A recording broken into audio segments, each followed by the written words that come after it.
versículo 37, 38. Quem achou diz: eu vou para o céu. Quem não achou diz assim: me espera. Não vou esperar não.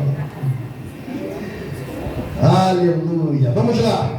Diz assim: no último dia, o grande dia da festa, Jesus pôs-se em pé e clamou dizendo: se alguém tem sede, que venha a mim e beba.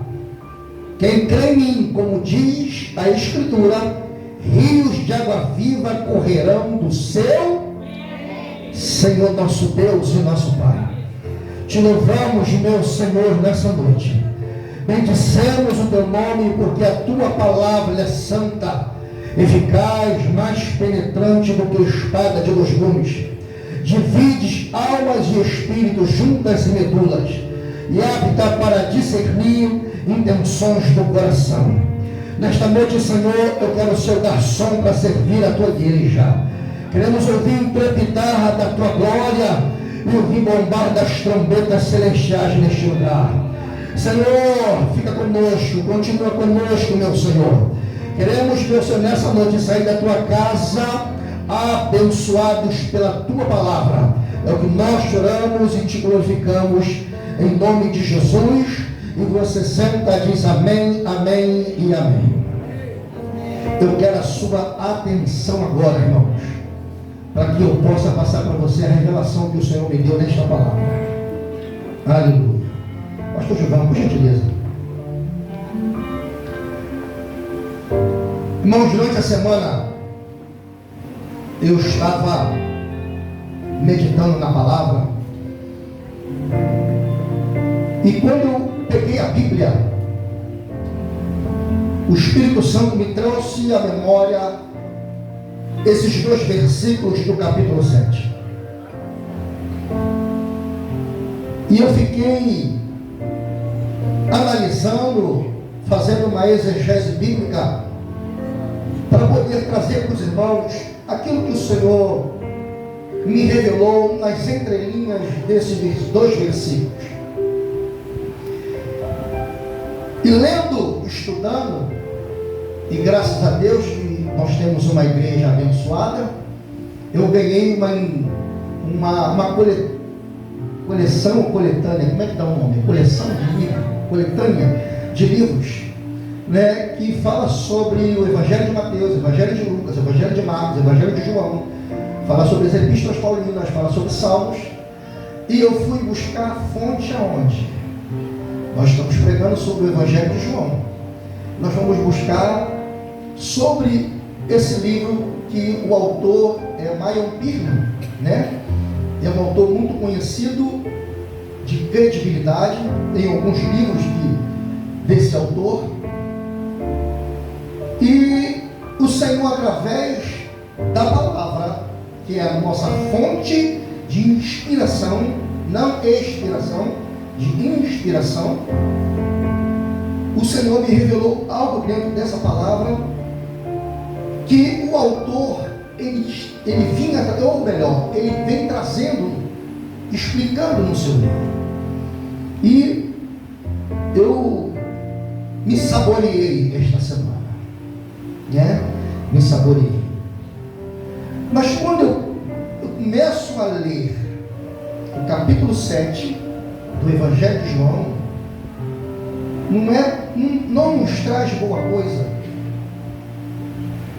Porque quando eu começo a ler, apesar que o capítulo ele fala de uma festa que estava acontecendo, e essa festa ela tem nome, não é como a festa do capítulo 5 do Evangelho de João, que não tem nome.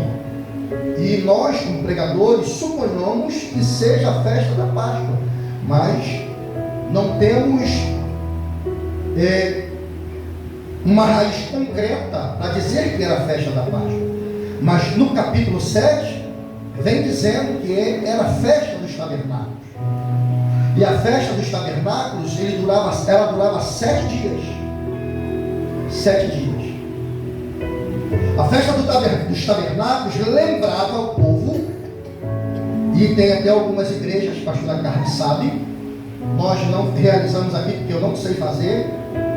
E tem algumas igrejas que fazem a festa dos tabernáculos. E muito bem, se doam. Para isso precisa de pessoas para estar ajudando a fazer. Porque há um ditado popular aí fora que uma andorinha só não faz verão.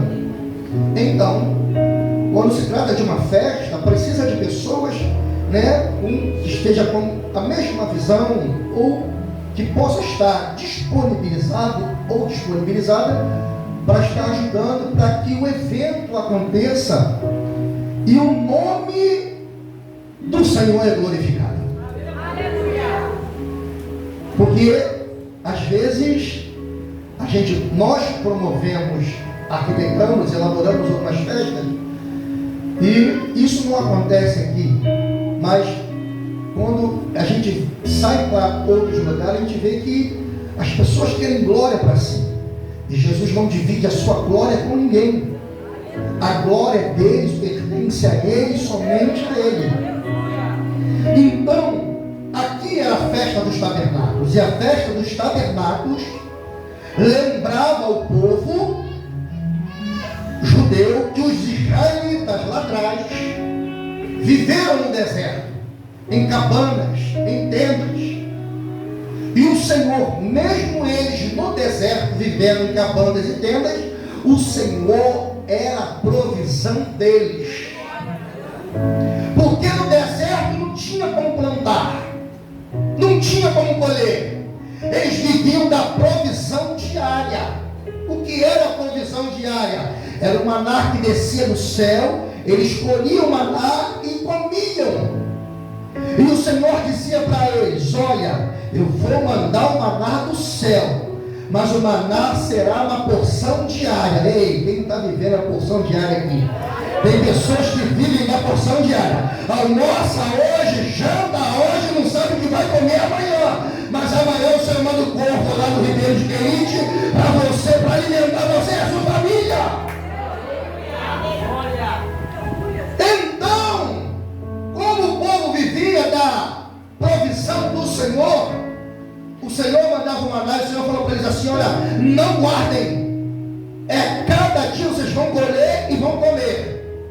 Mas sempre no meio do povo evangélico, fica um pouquinho que aqui está ventilando, mas sempre no nosso meio, não estou dizendo aqui somente na igreja, mas no meio do povo evangélico, tem sempre aqueles que dizem assim: não sei se vai cair amanhã, então vou guardar. Quando chega pela manhã, está com bicho. Mas a ordem de Deus foi: todos os dias o maná vai cair. Não guardem para o dia seguinte, porque vai dar bicho. Vocês vão viver da provisão. E se Deus falou, Ele não é homem para que minta, nem filho do homem para que se arrependa. Se Ele falou, Ele vai cumprir. Ei, você pode até estar vivendo da porção diária, mas é nessa porção que o Senhor vai fazer você crescer. Porque se você for fiel no pouco, no muito Ele vai te colocar.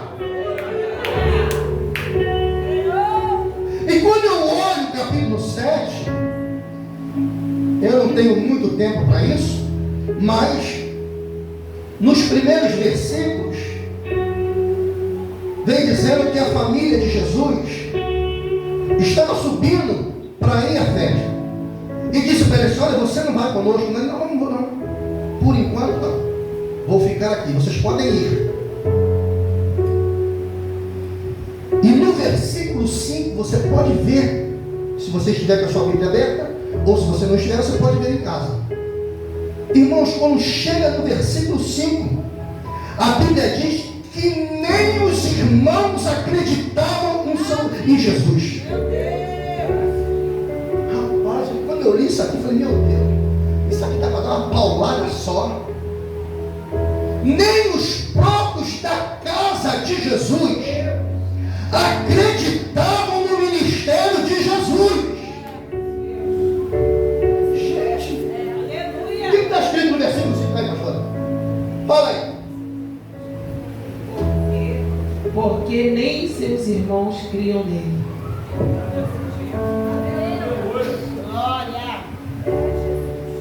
Aí às vezes nós saímos de casa, viemos para a igreja e queremos nos vitimizar. Ninguém acredita em mim em casa. Ninguém acredita no que eu falo. Se o próprio Jesus, os irmãos não acreditavam no ministério dele, fica tranquilo. Você parece com Jesus. Você parece com ele. Porque, irmãos, os irmãos não acreditavam. Então Jesus falou: não, vocês podem ir no meio da festa que Jesus foi. E parafraseando essa palavra, os irmãos de José não gostavam dele.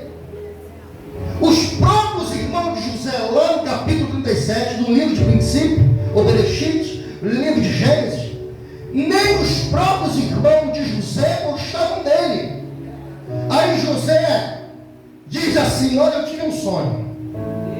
Tu sabe, conhece crente invejoso, não sei que você conhece. Você conhece crente que não gosta de ver você contar a bênção, de você dizer que está crescendo na presença do Senhor, que você foi chamado para o ministério, que você foi chamado para liderar. E ele olha assim: poxa, mas ele agora já começou, eu estou aqui há muito tempo. José era o filho mais novo de Israel, ou Jacó, melhor dizendo. Que o nome de Jacó foi mudado para Israel. Era o mais novo. Era rapinha do tacho. Então diz a Bíblia no capítulo 37 que José amava, ou melhor, Israel amava José porque era filho da sua velhice. Fez uma túnica da lá, mas a túnica é outra coisa. Eu não vou falar sobre a túnica aqui, vamos tomar muito tempo. Uma túnica da lá de várias cores. E um belo dia ele disse assim: olha, eu tive um sonho, que o meu feixe se levantava e os feixes de vocês se inclinavam perante ele. Os irmãos de José ficaram irados, irmãos. Como pode você? Os irmãos de José ficaram irados. Passa alguns dias, José teve outro sonho. E fala assim: está sentado à mesa com seu pai, sua mãe e seus irmãos. Ele diz assim: olha, eu tive um sonho que o sol e a lua e 11 estrelas se inclinavam perante mim. O seu pai até o repreendeu, mas o seu pai entendeu o mistério que o Senhor tinha com José. Às vezes as pessoas não vão entender o que Deus tem para você, mas não importa. Eles entenderam, não. O que importa é que você entenda e prossiga e não pare no meio do caminho. Porque se eu fosse dar ouvido a algumas pessoas, você não estaria aqui hoje. Não haveria terra do avivamento. Você não estaria aqui para adorar ao Senhor. Mas eu olho para o alto e sempre orei.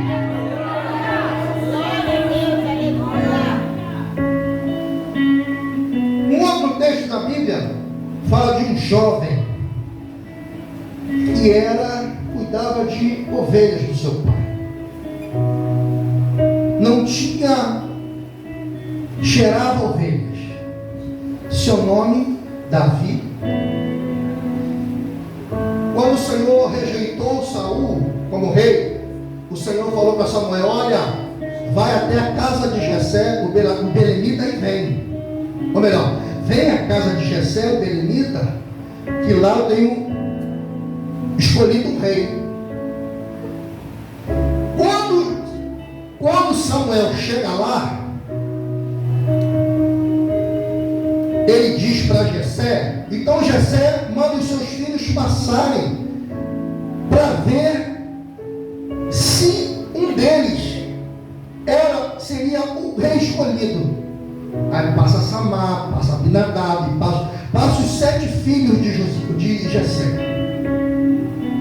Mas quando o primeiro vem, ele olha pelo olhar da ótica humana, que é o que muitos hoje em dia têm se enganado, porque às vezes a gente olha a pessoa de uma forma, mas o caráter é totalmente ao contrário daquilo que aparenta. Então quando Samuel olha o primeiro, diz: é esse que que Deus tem escolhido para rei de Israel. E o Senhor fala com Samuel: olha, Samuel, você não vê como eu vejo, você vê o exterior, eu olho o coração. Então nessa noite o Senhor está olhando o seu coração, que você está aqui. Quem sabe você está aqui, mas está com a cabeça na maionese que vai comer quando chegar em casa. Quem sabe você está aqui, mas a sua mente está em outro lugar. Ei, irmãos, esse é o momento da igreja se reunir para adorar aquele que criou os céus e a terra. Esse é o momento de nós nos entregarmos a Ele. Porque às vezes nós pensamos: eu vou para a igreja e chegar lá, eu vou orar ao Senhor, eu vou pedir isso. Não, para! Nós estamos fazendo errado. Está na hora de nós virmos para a casa do Senhor e entregar o perfeito louvor a Ele, uma perfeita adoração. Aqui, irmão, se eu fosse você, se nós entendêssemos que aqui é lugar de nós nos entregarmos ao Senhor, na hora do louvor, nós pularíamos, nós gritaríamos, nós correríamos, nós dávamos as mãos, nós nos abraçávamos, nós estaríamos juntos, nós erguíamos as nossas mãos, mas ainda nós não chegamos a esse tempo de maturidade. Mas nessa noite o Senhor está dizendo para nós, para a igreja, a terra do avivamento: entra na igreja e adora o Senhor, bendize ao Senhor, glorifica ao Senhor.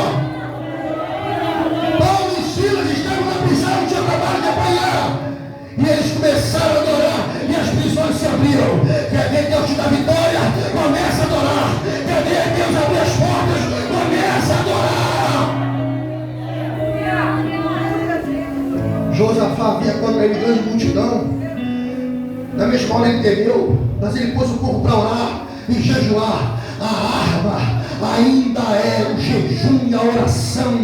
A arma é jejum e oração. Jejum, oração e palavra. De repente Deus levanta no meio da congregação um profeta e diz: olha, tu, ó rei Josafá, a peleja não é tua, mas a peleja ela é de Deus.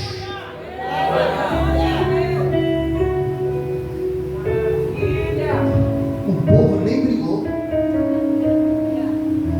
Os povos que vinham contra Josafá, eles mesmos brigaram entre si e se mataram.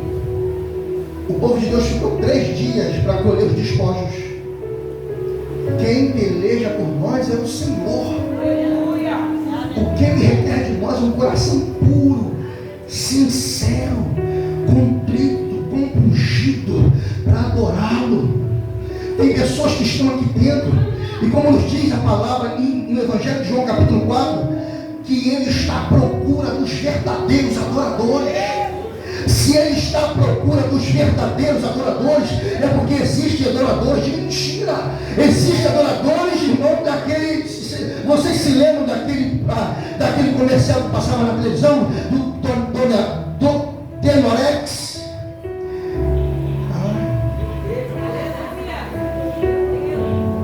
Tem irmãos assim. Parece, mas não é. E o Senhor está à procura. Canta, prega, rodopia, entrega mistério, tem visão, mas Deus não tem compromisso com pessoas assim. Porque o próprio Jesus ele falou: naquele dia vão dizer: profetizei em teu nome, curei em teu nome, apartai-vos de mim que eu não vos conheço. O que a igreja precisa entender nos últimos dias é isso. Não adianta fazer por aparência, precisa fazer de coração, com excelência. Não adianta estar dentro da igreja com a mente lá fora. Não adianta estar dentro da igreja pensando em fazer coisa. É melhor ficar em casa vendo o que hoje. Tem hoje o quê? Fantástico. Vai fazer o que na igreja? Se você vem para a igreja, um intuito nosso, irmãos. Eu não acredito. Por isso que outro dia eu estava lá, mas nunca vi uma geração do século XXI tão raquítica, anêmica espiritualmente falando. Porque não gostam de orar, não gostam de fazer com excelência, não gostam de se doar, irmão. Domingo é o dia do Senhor. Não dá para você vir da semana, mas domingo você precisa se doar. Ou quando você vem da semana, você precisa se dar. Você precisa dar ao Senhor. Ele deu a vida por você na cruz. Aí chegamos na igreja.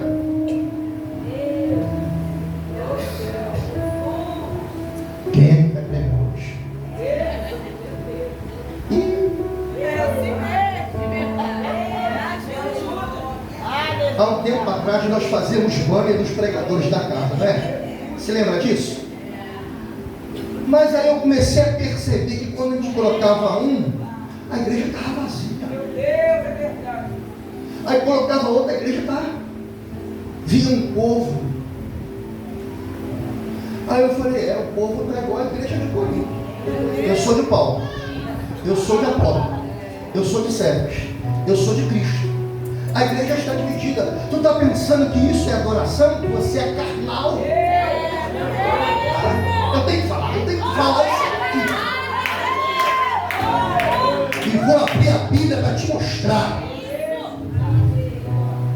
1 Coríntios, porque é carta, é epístola, não é livro, não é Coríntios. 1 Coríntios, capítulo 3. Olha o que Paulo diz para a igreja. Eu, irmãos, não vos pude falar como coisas espirituais, mas como a carnais, porque há meninos em Cristo. Com leite vos criei, e não com manjar, porque ainda não podíeis, nem tampouco ainda agora podeis, porque ainda sois carnais. Pois havendo entre vós inveja, contenda, dissensões, não sois porventura carnais, e não andais segundo aos homens. Isso aqui, Paulo está falando para a igreja. Aí Paulo está falando assim, olha, tudo isso que vocês fazem, os homens fazem também. Vocês são igualzinhos a eles. Vocês são iguais sim a eles. Tudo isso que vocês estão fazendo. A gente fica escolhendo o pregador, quem é que vai cantar, quem sola melhor, quem prega melhor. Ei, irmãos, para com isso. Eu estava falando para alguém essa semana. Subiu alguém aqui, abriu a Bíblia, é Deus falando. Se você não entende isso, você precisa se converter.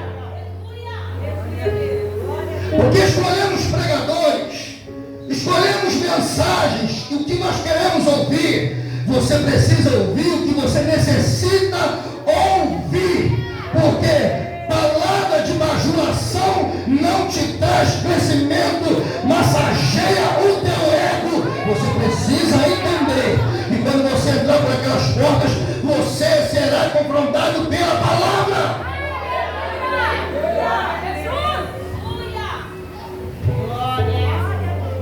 Já teve pessoas que já falam para mim assim, eu não vou para a sua igreja porque você prega muito duro. Eu falei, vai mesmo não. Não vai não. Quer massagem não é? Vai para qualquer tipo de igreja.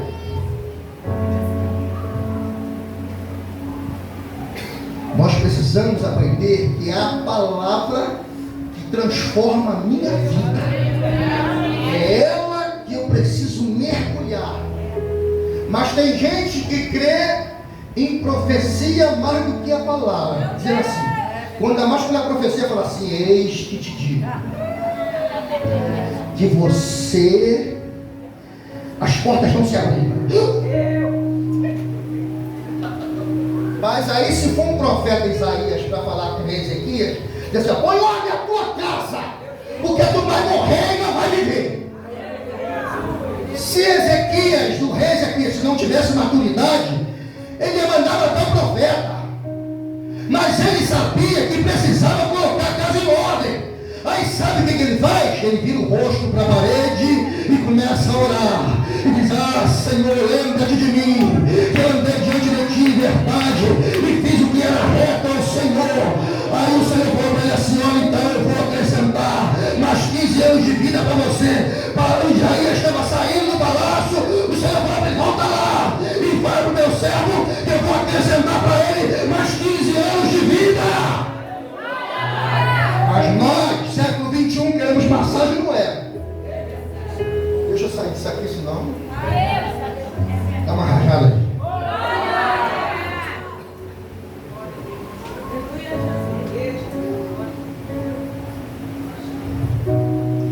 Você acha que Jesus ligou? Que os irmãos não acreditavam nele?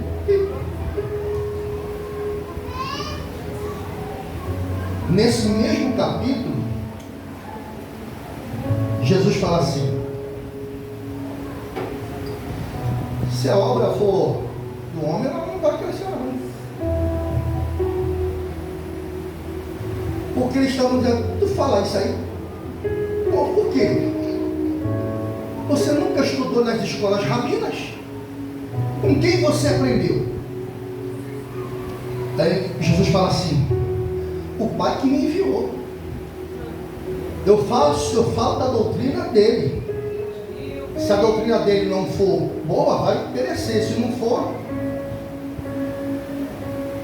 a doutrina, a palavra doutrina, ela significa ensino e instrução.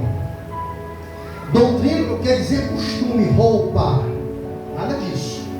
Costumes são temporais. Hoje eu estou de terno, mas eu vou tirar.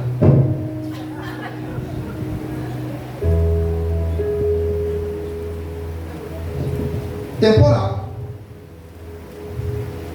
Quando eu comecei no Evangelho, em 89, eu olhava para os pregadores e ficava: eu quero ser igual esse cara. Eu botava aquelas blusas nervosas, aquelas calças nervosas, e botava aquela gravata de linda, de fininha, e me sentia o crente usado por Deus. E fui crescendo, aprendendo. Hoje é difícil usar gravata. Primeiro, que como é que é o nome? No fitness que eu estou, não está dando para fechar mais aqui. E segundo, a gravata é temporal. É um costume não nosso brasileiro. Não é um costume nosso. Eu não vou falar nem quem foi que inventou a gravata. Então você vai se escandalizar. E está gravando, isso dá processo. Depois você procura saber quem inventou a gravata. Procura saber, você que é jovem, não sei se aqui tem alguém que anda assim, né? Mas procura saber essa onda que estava alguns anos atrás, de andar com o cuecão aparecendo aqui, parecendo Clive, dizendo aquele cuecão para cima e o short aqui embaixo. Procura saber de onde vem isso. Você vai ficar estarrecido. Não vou nem te falar o que vão te chamar. Mas voltando ao texto, Jesus não se preocupou com isso. Jesus não se preocupou em não ser, em que os irmãos crescem nele. Ele tinha uma missão. Então a gente precisa entender que nós estamos aqui como peregrinos. O Senhor nos enviou com uma missão. Então você é uma missionária. Você é um. Quando Jesus disse assim, Marcos 16:15, ide por todo mundo. A palavra ide no original significa indo pregue. Da sua forma de vestir. Pastor, aqui na sua igreja não tem doutrina, porque eu vejo algumas irmãs com calça. Ei, e quem disse que doutrina quer dizer calça?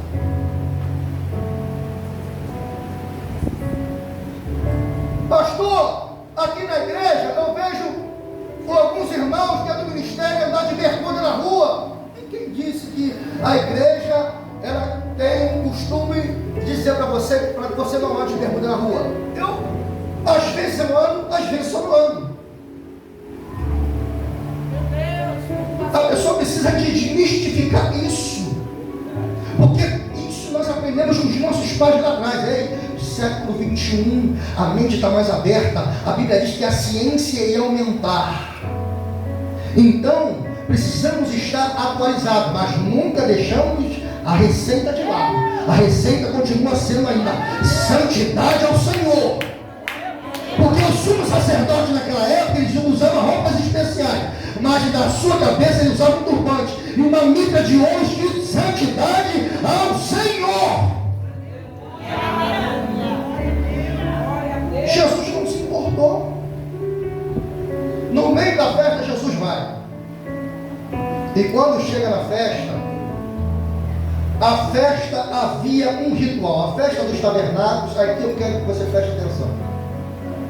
Na festa dos tabernáculos era um costume do povo daquela época. Era um costume deles. O sacerdote saía do templo, porque eram 7 dias de festas. Durante esses 7 dias, eles sacrificavam bois, ovelhas, havia sacrifício.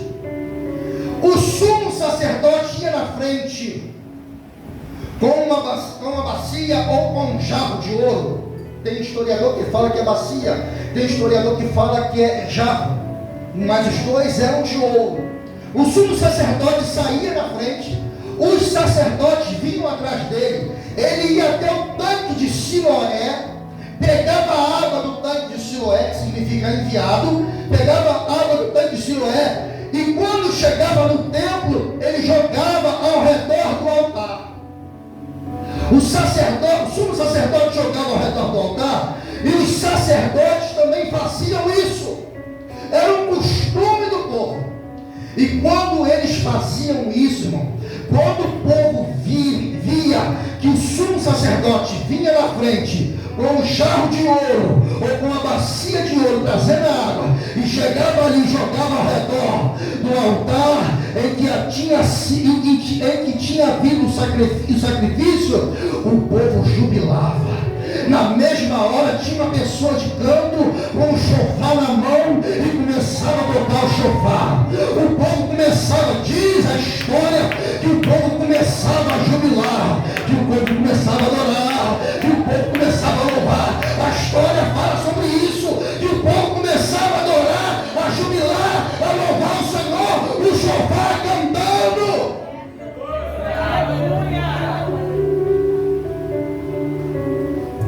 Durante 7 dias eles faziam isso. Mas há um detalhe. Durante 6 dias, o sumo sacerdote ia e os sacerdotes iam com eles. O sumo sacerdote voltava, jogava água, o povo jubilava, o povo adorava. E às vezes o ministério de louvor está aqui na frente, Senhor, adorando o Senhor, louvando o Senhor, e a igreja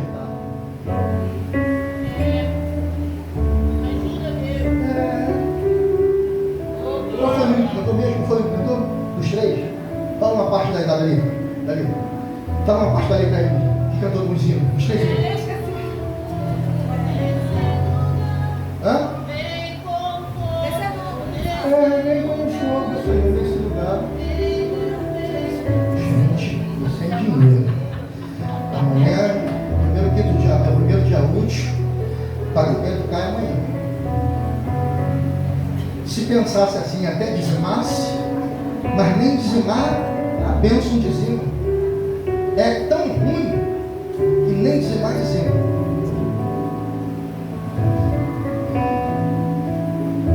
No 6º dia, eles faziam, durante 6 dias eles faziam isso. No 7º dia, o sumo sacerdote, só ele,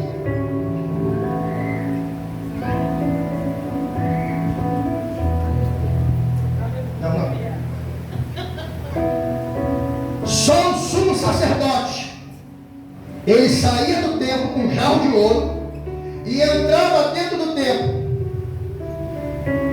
e chegava perto do altar do sacrifício e fazia assim, e não caía água nenhuma, e o povo adorava. Não tinha água, estava seco o jarro de ouro, e o povo adorava, o povo glorificava, porque havia uma crença naquela época que no 7º dia o povo já tinha entrado na terra das fontes. Por isso que o povo delirava. O povo delirava. O sumo sacerdote chegava lá e não havia água. O povo o chofar tocava. O povo começava a jubilar e adorar e bendizer ao Senhor. Porque eles criam numa crença, eles acreditavam nisso, que o povo tinha entrado em uma terra onde havia muitas fontes. Aí havia uma tríplice significativa disso tudo. Primeiro, eles agradeciam pela chuva e as colheitas. Segundo, pela água que Israel recebeu no deserto lá atrás, e era um símbolo do derramar do Espírito Santo. Mas olha para cá, detalhe: todas as vezes que o sumo sacerdote e os sacerdotes iam até o tanque de Siloé com o jarro na mão para trazer a água, como eles tinham essa crença, e eles criam nessa tríplice significativa naquela época, os sacerdotes cantavam: derrama, Senhor, do Espírito, haverá um derramando do Espírito, haverá um derramando do Espírito, haverá um derramando do Espírito, o Espírito vai vir, o Espírito vai vir, o Espírito vai vir, é promessa, é promessa, é promessa. Eles diziam isso porque havia essa crença que o povo tinha entrado nas fontes de uma terra cheia de fonte, e os sacerdotes cantavam: haverá um derramamento do Espírito, haverá um derramamento do Espírito, haverá um derramamento do Espírito.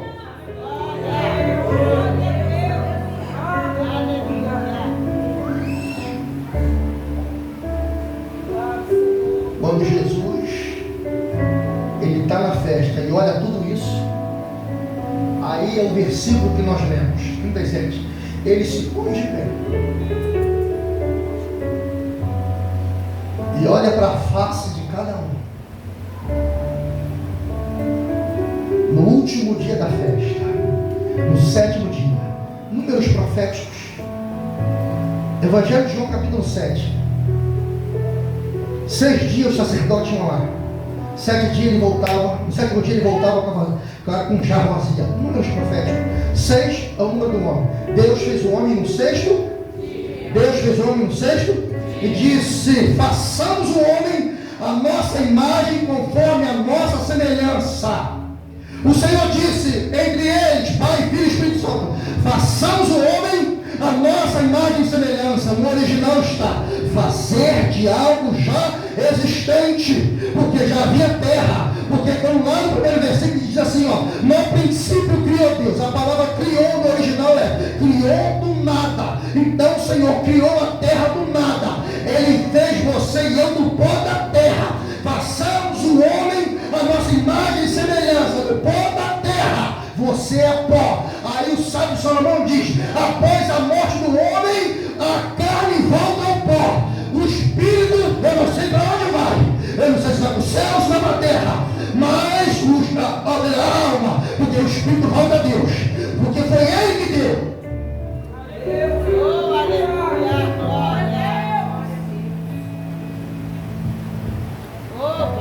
Deus. 7 dias. Número 7 é o número da perfeição.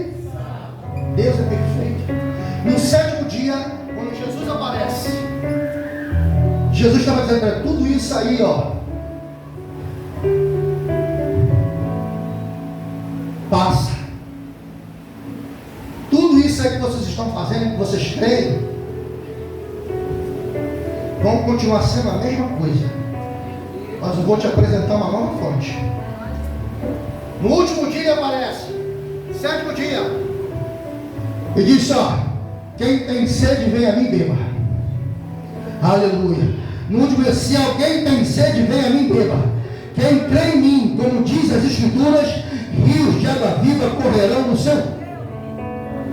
Jesus olha para a multidão e vê: estão sedentos ainda. Porque quando olha para os rostos deles, estão anêmicos espirituais. Sabe por quê? Olha a revelação que o Senhor me deu nessa palavra. O sacerdote está saindo do tempo para buscar coisa lá fora para trazer para dentro da igreja.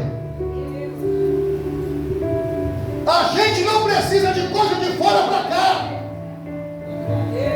Tem pessoas que querem trazer mundismo,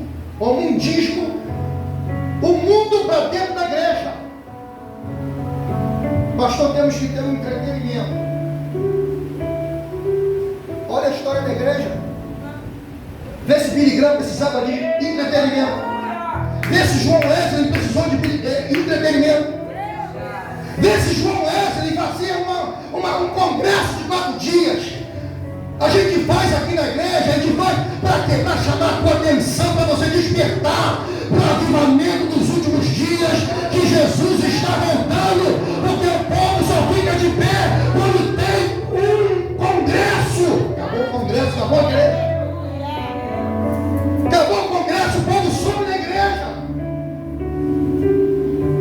E diz: estou renovado, estou avivado. Como? Me diz como? Se nem a escola dominical você vem, você não senta para aprender. Como? Eu conversava com um jovem hoje. Ele dizia assim: pastor, as pessoas dizem, falam comigo, que na igreja há muita coisa errada. Eu falei: glória a Deus, tem muita coisa errada dentro da igreja.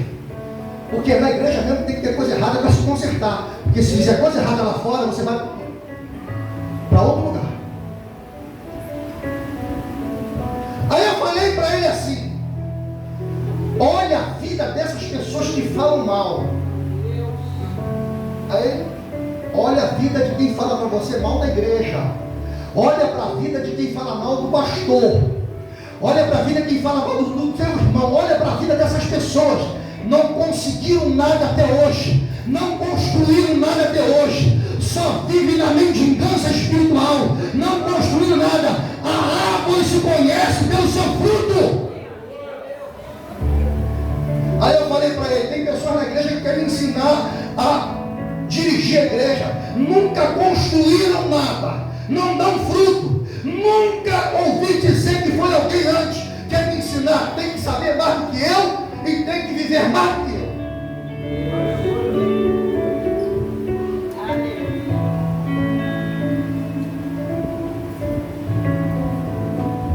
Falar é fácil.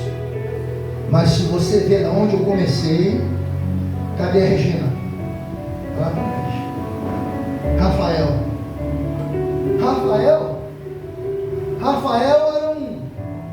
era mudo. Rafael não falava. A mãe dele estava atrás. Eu não tinha, mas Rafael não falava. Rafael hoje toca e canta. O Ricardo toca bateria. Saímos de um lugar onde tinha 2 portas. Desse tamanho aqui, ó. A entrada da igreja era isso aqui. Era do primeiro banco preto até aqui. A igreja lotada, quantos mesmo? 3 famílias. Teve um pastor que foi lá e falou assim: pastor, se eu fosse o senhor, fechava. Eu falei: meu Deus, muito obrigado pela orientação.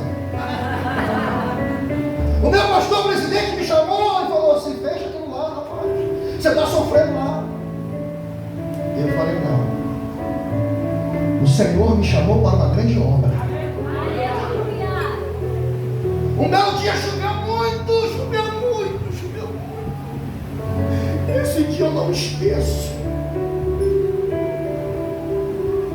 As pessoas falam mal de você porque não conhecem a tua dor, não sabem de onde você saiu. Pensa que você caiu aqui de paraquedas. Eu tenho história para contar. Choveu muito e não foi ninguém para a igreja. Da mesma forma que eu prego aqui, eu preguei lá, eu prego em qualquer lugar assim. Às vezes eu não sou nem chamado de volta. Não sei porquê. Naquele dia choveu muito que encheu as 2 famílias não puderam ir. E eu preguei como se estivesse pregando para 500 pessoas. Terminei o culto 8h30. Quando eu fui na porta da igreja, eu coloquei a cadeira na porta da igreja e chovia muito. Eu chorei e falei: Deus, foi para isso que o Senhor me chamou. Eu não falei com meu irmão, eu não falei com a minha irmã, eu falei: Senhor, foi para isso que o Senhor me chamou. Pergunta para ela se ela queria ir para lá. Pergunta para ela. Ela ia por obediência a mim. Nunca disse não, mesmo mesmo não querendo ir, mas acreditou no ministério que só tinha na minha vida. Por isso que eu digo, 99% do meu ministério é ela que me coloca de pé.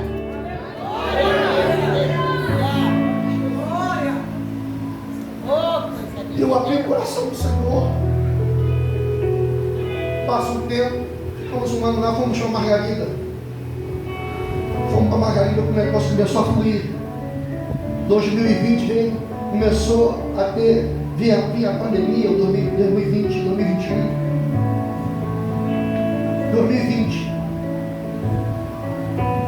O Senhor já tinha colocado em meu coração que a gente viria para o conjunto. E o pessoal que estava comigo dizia: o senhor está maluco?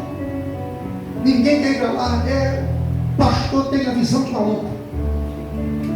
As pessoas diziam para mim: ninguém quer ficar no conjunto. Eu falei: o Senhor falou comigo que a igreja vai ser lá no conjunto. E um belo dia eu saí de casa, eu estava dormindo, eu acordei, saí de casa, fui andando de carro, eu passei por aqui, eu vi o pastor saindo daqui, e o Senhor ardeu no meu coração: é ali que eu quero implantar a igreja. O nome da igreja o Senhor me deu aleatoriamente, foi há 30 anos atrás. O Senhor falou comigo já há 30 anos atrás como seria a igreja, como nós iríamos fazer, como seria a liturgia do culto 30 anos atrás. Não caímos de paraquedas, não fazemos nada aleatoriamente. Tudo o Senhor precisa estar em primeiro lugar. Ficamos 3 meses, conseguimos alugar 3 meses com a igreja fechada, sem medo. Aí o Senhor começou a enviar. Hoje nós temos 4 anos que estamos aqui. O último pregador que veio aqui, num culto que teve aqui, não sei se foi culto ou se foi no congresso, falou assim: quantos anos tem aqui? Pensou que nós tínhamos 10, 15 anos. Não, temos 4 anos, temos 4 anos aqui. Porque nós levamos a obras com interesse de coração. Nós colocamos o coração na obra. Quando os 12 espias vieram da terra e foram falar com Moisés, 10 infamaram a terra, dizendo: a terra tem anaquins, a terra manda leite e mel, mas tem homens gigantes lá, que para ele nós somos como gafanhotos. Aí veio Josué e Caleb. Josué e Caleb. Josué falou tudo aquilo que sentia no coração. Você pode ler capítulo 14 de Números. Josué e Caleb falou aquilo que estava no coração deles. O coração deles estava na terra, porque o Senhor deu uma ordem: subir e possuir a terra. Eles criam na palavra do Senhor. É isso que a igreja de Cristo no século 21 precisa acreditar.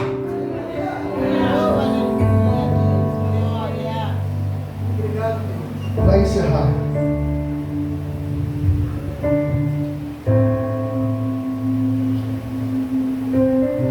Jesus teve: vem a mim, beba. Jesus falou: rios de água viva fluirão, rios de água viva fluirão do seu ventre. No capítulo 4 ele disse para a mulher samaritana que seria uma fonte que jorraria para a vida eterna. No capítulo de número 7, no versículo 38, ele diz: quem crê em mim, como diz as escrituras, rios de água viva correrão no seu ventre. Ele olha para o povo e o povo está nele. O povo precisa de algo maior. Ele estava dizendo: povo, olha, aqui quem está aqui é o templo. Não é o templo material, o templo que é adorado, onde vocês estão, onde fazem o sacrifício. Aqui está o templo. E se vocês beber dessa água, rios de água viva fluirão do seu ventre. Ele estava falando do Espírito Santo que havia de vir. Quando você olha a Bíblia lá no livro, lá no Evangelho de João, no capítulo 14, Jesus ele diz assim: olha, vou para o Pai, mas não vos deixarei, enviarei para que fique convosco. Quando Jesus disse isso, Jesus estava dizendo para eles assim: vou para o Pai e vou enviar outro Consolador. A palavra outro ali no original significa outro do mesmo tipo. Porque Pai, Filho e Espírito Santo são três em um. São distintos nas suas funções. Tá? Cada um tem a sua função, mas são um. Então ele está dizendo, eu vou para o Pai, mas vou enviar outro igualzinho a mim para ficar com vocês aqui. Tá? Ou Consolador. A palavra Consolador significa Paracleto. A palavra Paracleto significa aquele que dá força, aquele que levanta, aquele que te sustenta. O Senhor estava dizendo para ele assim, eu vou para o céu, mas eu vou enviar outro para morar dentro de vocês. Se lembra da pasta manhã? Deite, habitar, casa, habitar. Então, que vai habitar dentro de você. E ele vai te dar força, vai te dar coragem, vai te sustentar, vai te guiar. Aí vem lá, Lucas, capítulo 24, versículo 49. O Senhor dizendo para o povo, para os seus discípulos, olha, ficai em Jerusalém, para que no alto sejais revestidos de poder. Aí o que os discípulos fizeram? Ficaram em Jerusalém. A promessa vai se cumprir. Os sacerdotes diziam lá no templo, haverá um derramamento do Espírito. Haverá um derramamento do Espírito. Então o Senhor falou para os discípulos, então fiquem em Jerusalém. Fiquem em Jerusalém para até que no alto sejais revestidos de poder. Os discípulos foram lá para o cenáculo. 500 discípulos estavam no cenáculo. O primeiro tinha nada, o segundo tinha nada, o terceiro tinha nada, o quarto tinha nada. 380 foram embora, 120 ficaram. Quando foi no 10º dia, o Deus Pai falou, não, está na hora. O Espírito Santo desce. Aí entra Atos capítulo de número 2. Desce, porque chegou a hora de você fazer morada no meu povo. Chegou a hora de você saciar a sede deles. Nessa noite, o que pode saciar a tua sede é a palavra, através do Espírito Santo, da revelação dela. Só tem